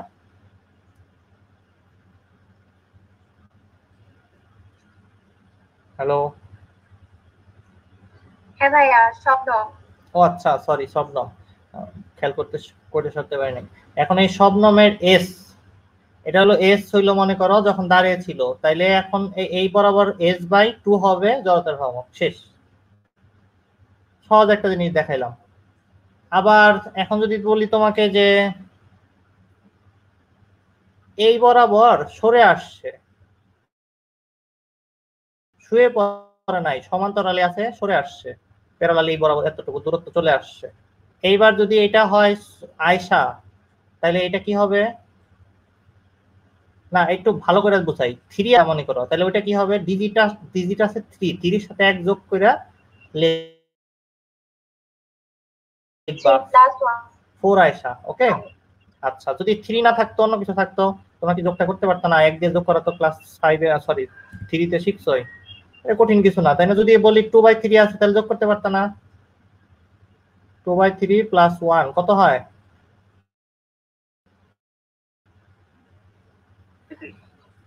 5/3। 5/3, হ্যাঁ, গুড, 5/3। পারবা তাই না? ওকে, এই তো, আর কিছু নাই, এটা দিয়ে অনেক অনেক বড় কিছু হয়ে যাবে। কি হয়ে যাবে এখন তুমি একটু পরে বুঝতে পারবা। প্রথমে কিছু মুখস্থ সূত্র বলি, যেগুলো তোমাদের দরকার পড়বে, যেগুলো ইন্টিগ্রেশন করার পরে আসছে, তোমাকে কিন্তু আমি এটা মুখস্থ করাচ্ছি, বোঝাচ্ছি না। এতক্ষণ বোঝাচ্ছিলাম, এখন কিন্তু বোঝাচ্ছি না, মুখস্থ করার টেকনিক দেখাচ্ছি। পার্থক্যটা বুঝো। ml²/3 যদি এইটুকের দৈর্ঘ্য এল হয়, আর এই যে বার দণ্ডটা, এটার কোনো প্রস্থ বলা নাই, মানে এটার প্রস্থটা এত ছোট যে এটা ধরা হচ্ছে না, নেগলিজেবল, তখন ml²/3 হবে এই অক্ষের সাপেক্ষে, যে এই বরাবর যে অক্ষটা দেখতেছো তার সাপেক্ষে যদি এনে ধাক্কা দিয়ে এটার ঘোরাও, চতুর্দিকে ঘুরতে থাকবে একটা কি বলে যে পতাকা টাইপের কিছু একটা, চিন্তা করতে পারো। পতাকাও না, এটা আসলে একটা বার, তো ঘুরতেছে এরকম একটা কিছু, জড়তার ভ্রমক হবে ml²/3। কোথা থেকে আসছে, ইন্টিগ্রেশন করে আসছে, যেটার প্রতিবাদ আমি দেখাচ্ছি না। এলটা কি, এটার দৈর্ঘ্য, কেমনে ঘুরতেছে সেটা ফিল করতে না পারলে আমার বলো, আমি অনেক ছবি আঁকা তোমার বোঝানোর চেষ্টা করব, কিন্তু বুঝছো কিনা। এরপরে মনে রাখবা, মাঝখান দিয়ে ঢুকে গেলে 12টা বেজে যায়, মানে মানে এই যে বারটার মাঝখান দিয়ে যদি অক্ষটা যায়, ঘূর্ণন অক্ষটা, এবং এই বারটা যদি এই যে চরকির মতো চতুর্দিকে ঘুরতে থাকে, এই মাথা ওদিক যায় আর এই মাথা এদিকে আসে, তখন এটা জড়তার ভ্রমক হবে, এই যে বললাম না 12টা বেজে যাবে, ml²/12। তো এই যে মাঝখান দিয়ে ঢুকে গেলে অক্ষটা 12টা বেজে যায়, এই কথাটা মনে রাখো, তাইলে দেখো এমনি ভুলার চান্স নাই যেভাবে বলছি। আচ্ছা, লাস্ট যে কথাটা বলবো একদম এটার মতোই, যদি এটার প্রশ্ন থাকে, যদি এটার প্রশ্নটা এলটা একটু বসাইলেও তো এই সূত্রটাই পাওয়া যাবে।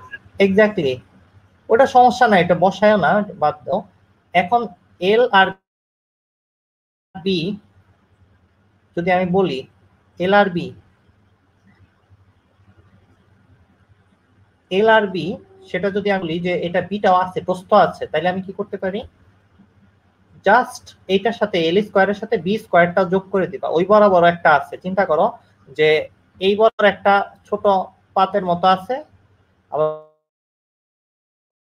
ওই বরাবর একটা দণ্ড আছে, তাইলে এই বরাবরেরটা হলো বি, আর ওই বরাবরেরটা, সরি, এই বরাবরটা হলো বি, আর এই বরাবরটা হলো এল, দুইটাকে যোগ করে, মানে এই ফর্মুলা দুইবার অ্যাপ্লাই করছো এটার জন্য। এটা কিন্তু বি এর মান দেওয়া থাকলে, বি এর মান যখন দেওয়া থাকবে না, এটা একটা পাথ হিসেবে থাকবে না, একটা দণ্ড হিসেবে থাকবে, বার হিসেবে, তখন কিন্তু এই বি আসবে না সূত্রের মধ্যে। এই তিনটা পর মুখস্থ করার পর একটা করবো আর অনেকগুলা মনে থাকবো। দেখো দেখো, চাকতি বা পয়সা, যাই বলো তুমি, সেটার যত অঙ্কের সূত্র হলো mr²/2। m হইলো ওই পুরোটার ভর, পুরোটা কিন্তু অর্ধেকের না, অন্য কিছু না, mr²/2। আর হইলো এই যে ব্যাসার্ধটা, চাকতিটার, চাকতি বা পয়সাটা। আর এটা ঘুরতেছে কিসের সাপেক্ষে? এই বরাবর ঘুরতেছে, মানে কেন্দ্রগামী অক্ষ বলে এটাকে, সেটার সাপেক্ষে ঘুরতেছে। এখন তুমি একটু ভাইবে দেখো, এটা যদি একটু ভিত, তাতেও কিন্তু সূত্র চেঞ্জ হয়ে যেত না, চাকতিটার প্রস্থ থাকলেও চেঞ্জ হইব না। তার মানে এই সূত্রই সিলিন্ডারের ক্ষেত্রেও খাটবে। সিলিন্ডারটা মাঝখানে ফাঁপা হওয়া যাবে না, এটা হইতে হবে নিরেট সিলিন্ডার, তাহলে mr²/2 সূত্র খাটবে।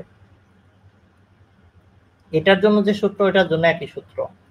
এইবার আমাকে বলো তো, আমি যদি তোমাকে জিজ্ঞেস করি, আন্তাজে জিজ্ঞেস করতেছি, যদি আমি বলি, একটু ফিল করে আমাকে বলার চেষ্টা করো, এটা হলো কেন্দ্রগামী অক্ষ, কেন্দ্রগামী অক্ষের সমান্তরালে আরেকটা অক্ষ যেটা বস্তুটার স্পর্শক বরাবর আছে, সেই অক্ষ বরাবর যত কত হবে বলতে পারবা?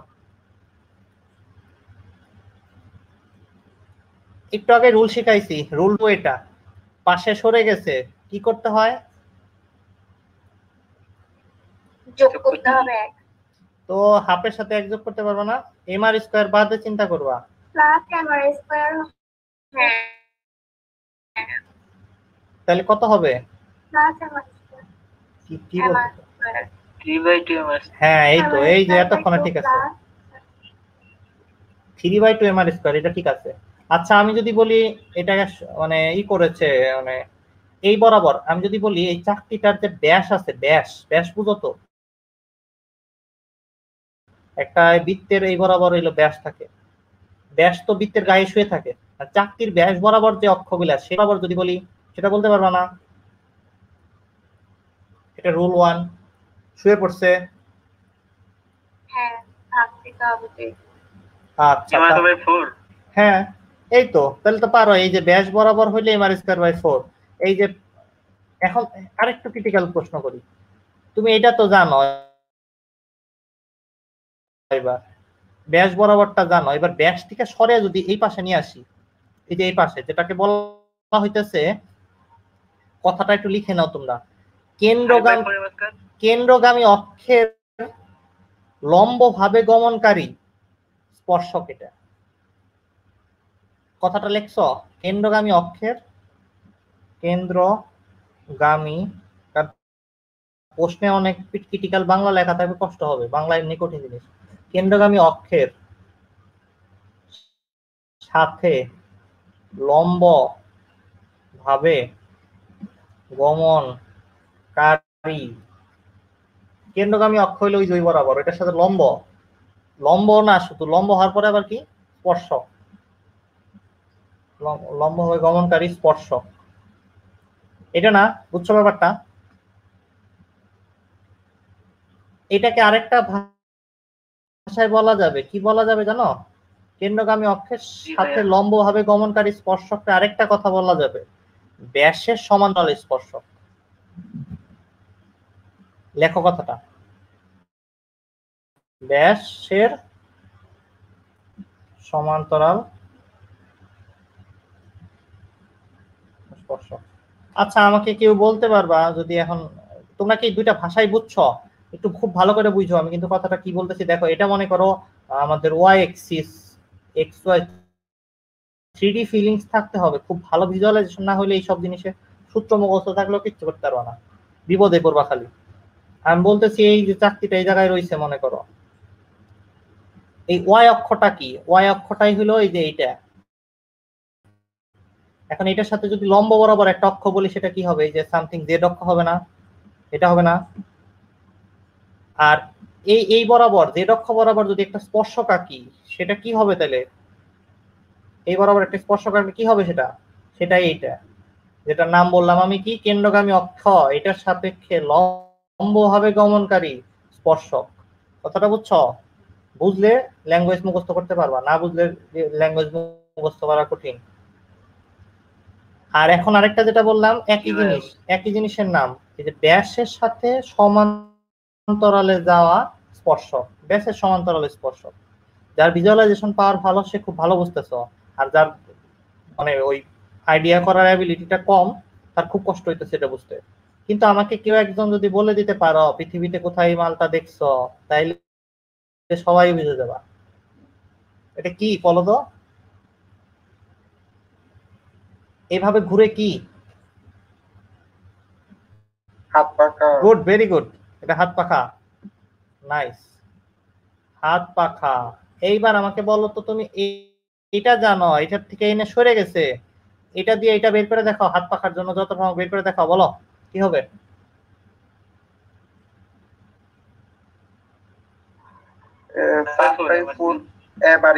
Very good, very good.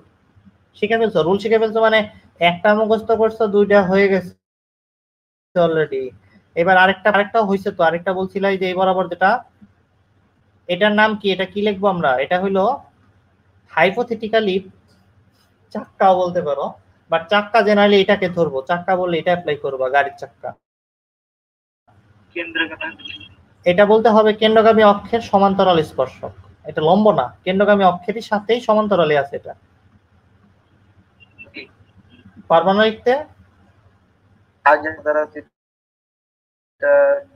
আচ্ছা, কেউ আমারে দেখি বাংলা কত ভালো পারো, আমাকে এই যে ব্যাসটা দিয়ে এই জিনিসটা, একটা কথা কিছু কিছু দিয়ে ব্যাস আসবে, কথাটা বানিয়ে বলতে পারবা? ব্যাসের এটা কি? এটা একটা ভাষা তো আমি বললাম।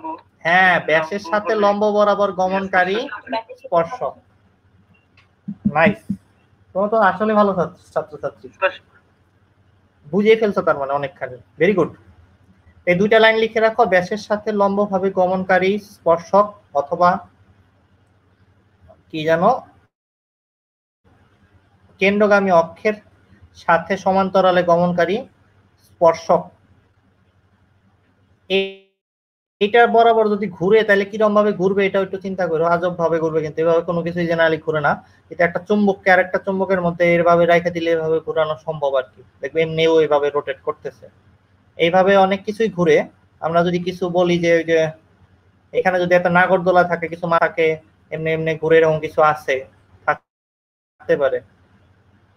লিপ টাইপের কিছু যদি এরকম ঘুরে ঘুরে ঘুরে এরকম বানায়, ফিজিক্সে প্রশ্ন আসতেই পারে। বাট এটার অ্যান্সারটা কি? আই কি হবে বলো তাড়াতাড়ি, এই যেটা দিয়ে বলবা। এটা সরে গেছে। Yes, magic. কি ম্যাজিক শিখাইলাম দেখছো? সব জায়গায় খাটতেছে একই ম্যাজিক। তোমরা কিন্তু একটু আগে রুল 1 2 বোঝার আগে ভাবোই না যে এত সূত্র এটা দিয়ে বেরোবে। আচ্ছা, সামনে আগাই। আরেকটা মজার জিনিস আছে, সেটা হলো আমি যদি এটা বের করতে চাই, এটা তো কেন্দ্রগামী অক্ষের সাপেক্ষে পারি, আগেই জানছি, ওই যে চাকতি দিয়ে শিখছিলাম। এই যে এটাই তো, এই যে, কিন্তু এটা তো এই বরাবর গেছে, এখন কি করব? এখন একটা বুদ্ধি আছে, তোমার বলি। এটাকে এল দৈর্ঘ্যের একটা বার হিসেবে চিন্তা করো, আবার এই বরাবর একটা চাকতি হিসেবে চিন্তা করো। দুইটাই যদি করো তাহলে দুইটাই যোগ করে দিবা। ml²/12 একটা বার হইলে সূত্র কি? ml²/12 মাঝখান দিয়ে ঢুকে গেছে, 12টা বাজিয়ে দিবা। এই যে, আর বাকিটা কি? বাকিটি এটা এটা এইটা কি বরাবর? এটা ব্যাস বরাবর না? চিন্তা করে দেখো। এই যে সূত্রটা নিয়ে এসে বসাই দিছো, এটা হলো দুইটার যোগ করে বের করলাম। ইন্টিগ্রেশন ছাড়াই করতেছি আমরা সব। বুঝতে পারছো এটা না? নাই? হ্যালো, এটা কিন্তু বের করতেছে না, এটা কিন্তু এইভাবে ঘুরতেছে, সাবধান। এটা হলো যে কি জানো, বাচ্চারা ডুগডুগি টাইপের বাজায় না, ওরকম কিছু একটা।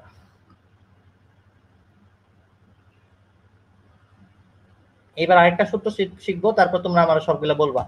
রিং এর জন্য সূত্র শেখার আসলে দরকার নাই, কত কেন। একটা ভর যদি এইভাবে করে ঘুরতে থাকে, সেটার জড়তার ভ্রামক mr², তুমি জানো। এখন এই ভরটা অনেক দ্রুত ঘুরাইলে সেটা আসলে চতুর্দিকে ভরের সৃষ্টি করতেছে না? তাইলে এই রিং আর এই জিনিস একই জিনিস। তার মানে এটা জড়তার ভ্রামকের সূত্র আসলে আমাদের সেই বিন্দু বস্তু জড়তার ভ্রামকের সূত্রটাই mr²। এইবার আমার বলো এটা কি হবে? ব্যাস বরাবর। তাড়াতাড়ি তাড়াতাড়ি তাড়াতাড়ি বলো, দেরি করো না, ফাস্ট। 2 mr²/2 এটা কি হবে? ড্যাশের সমান্তরাল স্পর্শক 3/2 স্কয়ার। Very good. তারপরে এটা কি হবে? 3/2 এটা কি হবে? এটা হলো এই যে কেন্দ্রগামী অক্ষের সমান্তরাল স্পর্শক, এটার সমান্তরালে। বলো বলো, কষ্ট হচ্ছে নাকি? ভেরি গুড, হয়ে গেছে, 3টাই সূত্র হয়ে গেছে, শেষ। আর আসলে একটা সূত্র মুখস্থ করলে হয়ে যাবে। এটা হলো একটা নিরেট গোলক, একটা বল আর কি, বল।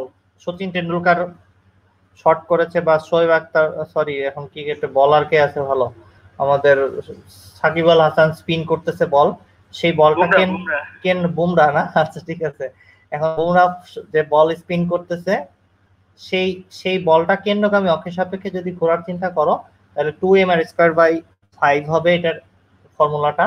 এখন এইটার যদি একটা স্পর্শক চিন্তা করি সরে আসছে, সেটার অ্যান্সার কি হবে?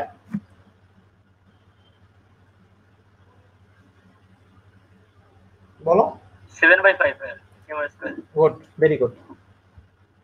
এই তো, হ্যাঁ 7/5 হবে। তাইলে আমরা সূত্র আসলে শিখলাম কয়টা সেটা যদি বলি, একটা সূত্র শিখলাম আর দুইটা সূত্র শিখলাম। এটাও ধরা উচিত না, এটা তো বোঝাই যাচ্ছে এটা হবেই। আর এই যে 3টা সূত্র শিখলাম, আর আসলে এইটা বললেই হয়, বাকিগুলো তেমনি মনে থাকবে। 12টা বেজে গেছে ওটা, তার মানে কি 4টার মতো সূত্র শিখলাম, তাই না? কিন্তু 4টা দিয়ে কত সূত্র শিখলাম একটু ভাইবে দেখো। 4টা দিয়ে মোটামুটি কয়টা সূত্র শিখলাম গুনে দেখো তো। কথা লিখছো কে?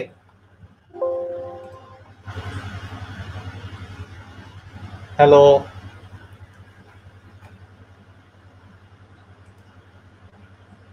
15টা।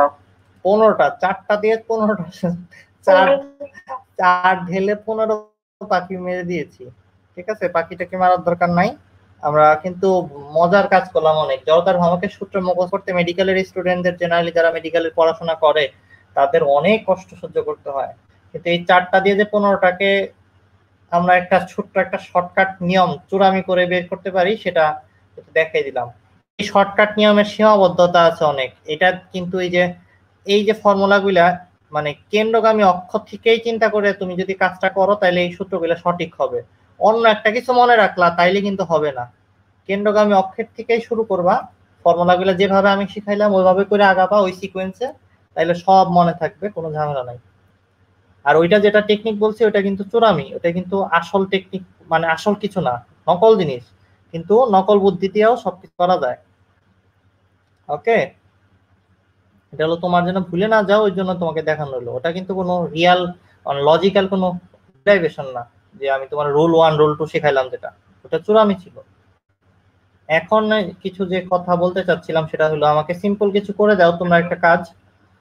একই ভরের সামথিং, কি বলবো, একই ভরের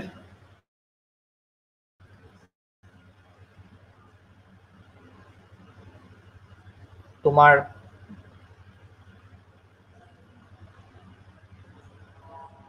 একটা চাকতি আর একটা রিং এর কেন্দ্রগামী অক্ষের সাপেক্ষে লম্ব হবে গমনকারী স্পর্শক বরাবর ঘুরাইলে একটা চাকতি ইস্টু একটা রিং কত হবে? অ্যান্সারটা কি হবে বের করে বলো। প্রশ্নটা আবার ভালো করে করতেছি। কেন্দ্রগামী অক্ষের সাপেক্ষে লম্ব হবে গমনকারী স্পর্শক, এটার সাপেক্ষে ঘুরতেছে দুইটা, একটা রিং ঘুরতেছে একটা চাকতি ঘুরতেছে, এই দুইটা জড়তার ভ্রামকের অনুপাত বের করবা। একই ভরের, চাকতির ভর আর রিং এর ভর সমান।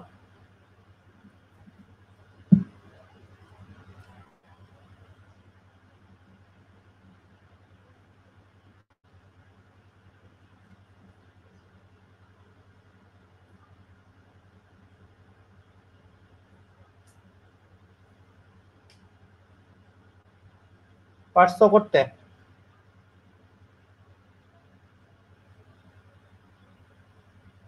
ভাইয়া 5 into 5 চাকতির সূত্র কি ছিল আমাকে একটু বলো, মনে করে দাও তো। এম আর স্কয়ার বাই 2 ছিল মেইনটা, কেন্দ্রগামীটা, তাই না?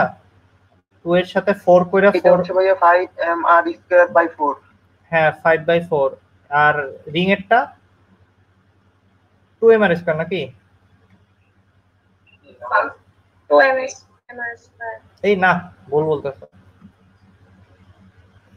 এম আর এর সাথে এক যোগ করলে তো হবে না, 3/2 এম আর স্কয়ার, তাই না? হ্যালো, রিং 3/2, রিং তো 2 mr স্কয়ার হবে। এম স্কয়ার তো রিং এরটা কেন্দ্রগামী অক্ষের থেকে সরে আনতেছো কেন তোমরা? কেন্দ্রগামী অক্ষের সাথে লম্বভাবে গমনকারী সমান্তরাল স্পর্শক, স্পর্শকের কথা বলা হইতেছে, তো লম্ব হবে তো। ও মানে ব্যাসার্ধের সাথে সমান। হ্যাঁ, কথাটাই তো ধরতে পারো না। এটা তাহলে কেমনে বের করলো? এটা তো ঠিকই বের করছো। এটা কি করলাম তোমরা তাহলে? এম আর স্কয়ার বাই 2 এর সাথে কি এক যোগ করছো নাকি? তা তো করো নাই। 3/2 তো লেখো নাই, এটা তো ঠিকই করলা। ওইটা কেমনে বললো? একই তো জিনিস। এবার আর কি, ওই ইস্টু যেহেতু এই দুইটা মুছে দাও, কাটাকাটি চলে যাবে। এটা অ্যান্সার হয়ে গেছে, শেষ। এটাই অ্যান্সার, মানে এই যে 2 2 কাটবা, পারবা না এটা, আর কি করে দেবো? এটা ক্যালকুলেটর দিলে যা আসে তাই। জয় বাংলা। কে বুঝো নাই বলো? হ্যালো, কেউ আসো বুঝো নাই? আরেকটা ক্রিটিক্যাল প্রশ্ন করি। একটা তাল পাখার এই পুরো জিনিসটার ভর মনে করো m = 0.02 কেজি। ওকে, এখন তাল পাখার ভিতরে যে এখানে একটু ডিজাইন করা ছিল, ডিজাইন করা একটু কাপড় ছিল। এখন তোমার কাছে প্রশ্ন হইলো,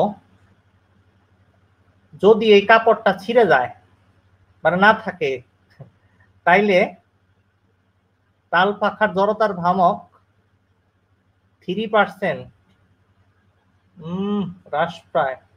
হ্রাস পাবে না বাড়বে? এটাই বের করো, একটু সহজ করে দিই। থামো, ওইটুকের ভরই দিয়ে দিই তোমাকে, যে ওইটুকের ভর হইলো 0.003 কেজি। এইবার তোমরা বের করো যে যখন এইটুকু অংশ ছিল তখন তাল পাখার জড়তার ভ্রামক কত ছিল, আর কত পার্সেন্ট হ্রাস পাবে বা বৃদ্ধি পাবে।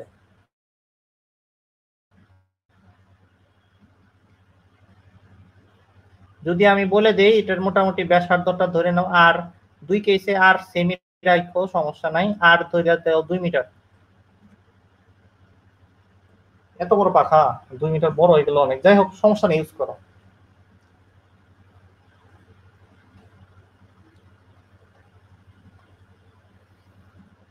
কথাটা বুঝছো নাকি, না প্রশ্নটা বুঝো নাই কেউ? স্বাধীন আছে কি? শুভ, আয়শা, মহিমা, কেউ নাই? হ্যালো,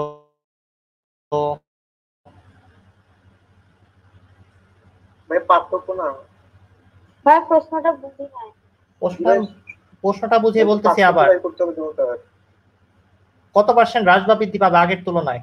একটা পাখা, হাত পাখা আছে তোমার কাছে, হাত পাখার মাঝখানের কিছু অংশ কাপড় আছে, সেই কাপড়টা যদি ছিঁড়ে যায়, প্রথম কথা হলো হাত পাখাটা নর্মালি ঘুরে বাতাস করতে পারলে সেটা জড়তার ভ্রামক কত হয় সেটা বের করবা।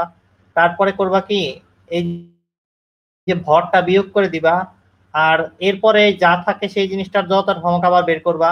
তারপর দেখবা যে কতখানি হ্রাস পাইছে না বৃদ্ধি পাইছে জড়তার ভ্রামক। এটাই অঙ্ক।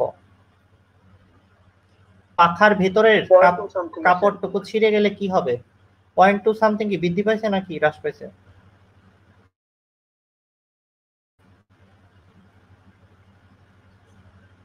মাইনাস আসছে।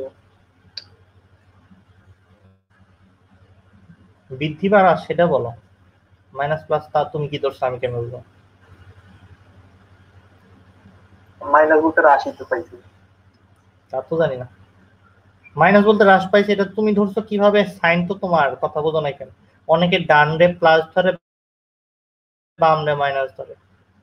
তো মাইনাস ওইটা দেখে ডান বামও বোঝা যেতে পারে, বলা যাবে না। আই তাহলে বের করি। 13.3% হ্রাস পাবে ভাই।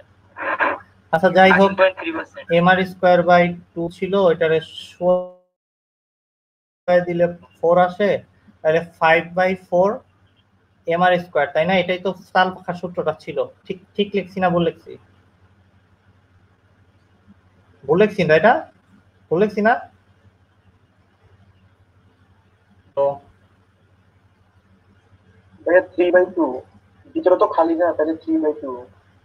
ও আগে আগে এটা আগে বিফোর সিরিজ যাওয়ার আগের কথা বলতেছি। ও আচ্ছা, তাই লিখা। আর সিরিজ যাওয়ার পরে রিং আর কি না, ring M R square by 2 3/2, তাই না? তোমার খেয়াল করতেছো আমি কিন্তু প্রত্যেকবারই ফর্মুলা বের করে নিচ্ছি, আমার কিন্তু নিজের মুখস্থ নাই। আমি তোমাদের সাথেই আছি আর কি, তোমাদের থেকে বেশি শিক্ষিত না এক কলম না। এইবার এম তো এম বসাইলে হবে না, এবার এম হবে সামথিং, এম নট দিলাম সামথিং। যাই হোক, এম কত হবে? এম এবার চেঞ্জ হয়ে যাবে। 0.017 মাইনাস হবে 2 স্কয়ার, তাই না? 2 স্কয়ার, হ্যাঁ। কত আসে? নিউ, এটা হলো ওল্ড, এটা হলো দাদু, আর এটা হলো ভাতিজা। সরি, দাদু দাদু কি নানা, নানা এটা, সরি নানা না, কি বলে এটা, নাতি নাতি। এখন এই নিউটা কত আসছে বলো?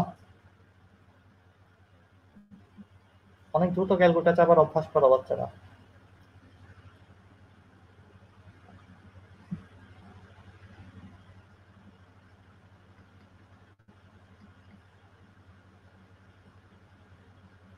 ওটা আসছে 0.1, 0.1। নিউটা আসছে আচ্ছা, 0.1 0.102। এককটা কি? KG metre square.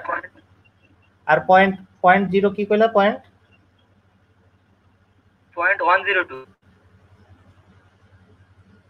কোনটা বেশি, নতুনটা?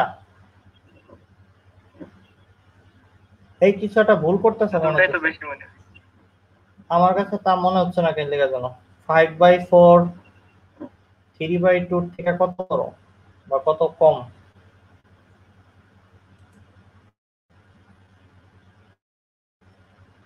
আবার হওয়ারও কথা, ঠিকই আছে।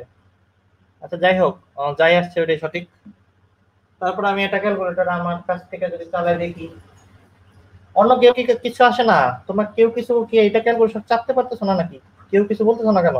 ভাই একই আসে, এইটা 0.1 আর 0.102। পয়েন্ট, আচ্ছা জিনিসটাকে বুঝতে সুবিধা হবে এরকম কিছু একটা করি। কি করা যায়, কি করা যায়? এটাকে 2 করে দাও, ওইটাকে আরো কমে কমে দেয় জিনিসটাকে, পার্থক্যটা বেশি আসবে, বুঝতে সুবিধা হবে। এটা 0.2 করে দাও, 2 আর 0.2 এর মধ্যে হিসাব করো, এটা 2 করো, তাহলে তোমাদের পার্থক্যটা ধরতে সুবিধা হবে। যা আসছে ওইটাই আসবে, মানে একটু ভাই ডিফিকাল্ট। আগেরটাই আনসার বের করে ফেলছি, এখন আবার না রাখো, সমস্যা নাই, আমরা জাস্ট হিসাব করতেছি। 2%। 2, এটা 0.2, এটাও করো তো, কত আসে?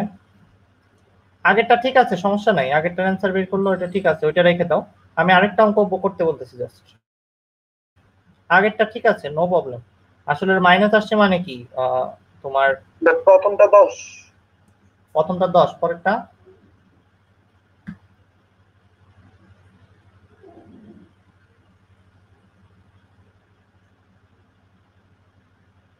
11.18। এই তো দেখছো, যেটা আমরা ধারণা করছি সেটাই ঠিক আছে। তোমাদের কাছে অনেক আজব লাগতে পারে, ভাই একটা ভর কমে গেছে, জড়তার বাড়ে কেমনে, তাই না? অবাক লাগতেছে না জিনিসটা? খেয়াল করছো?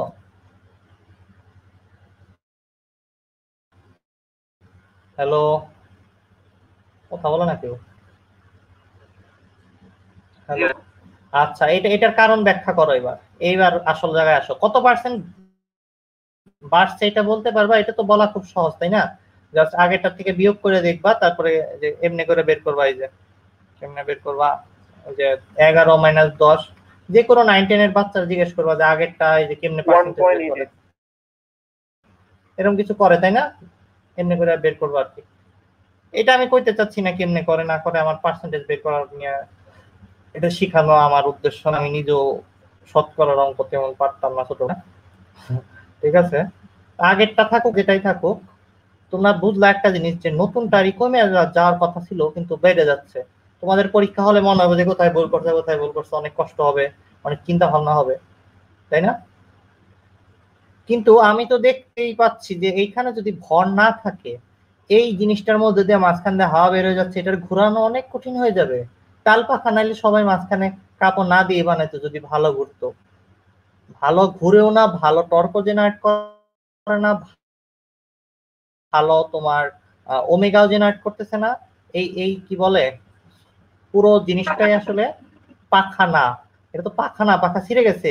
যত ভ্রামক ওইভাবে পাচ্ছ না তুমি। কি মানে জড়তার ভ্রামক বেশি আসতেছে।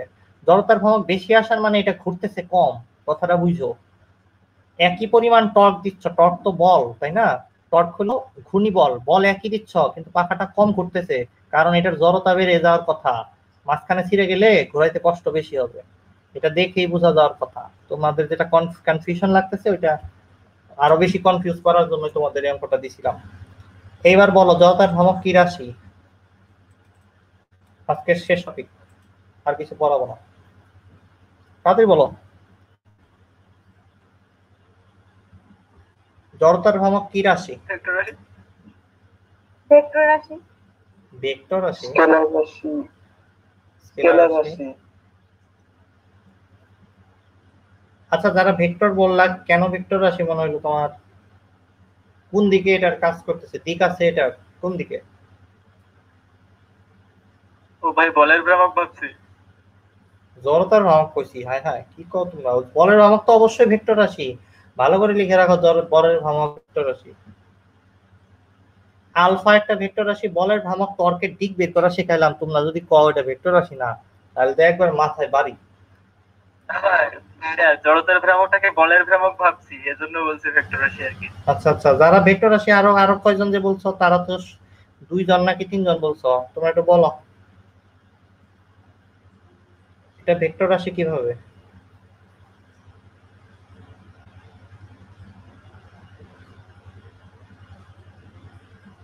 কোনো আইডিয়া না করে মানে বলে দাও নাকি ইচ্ছা ইচ্ছা হইলে মানে কিছুটা? আচ্ছা, যে যারা স্কেলার রাশি বললা, স্কেলার রাশি কেন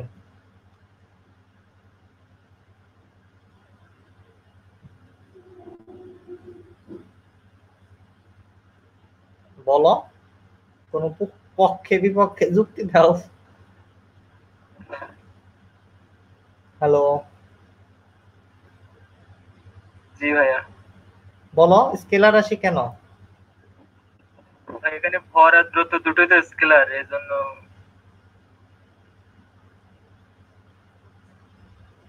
ভর আর দূরত্ব দুটো স্কেলার, আচ্ছা আচ্ছা, সেটাও ঠিক বলছো। আচ্ছা, তোমাদের উত্তর আসলে অনেক অংশেই সঠিক যারা স্কেলার রাশি বলেছ।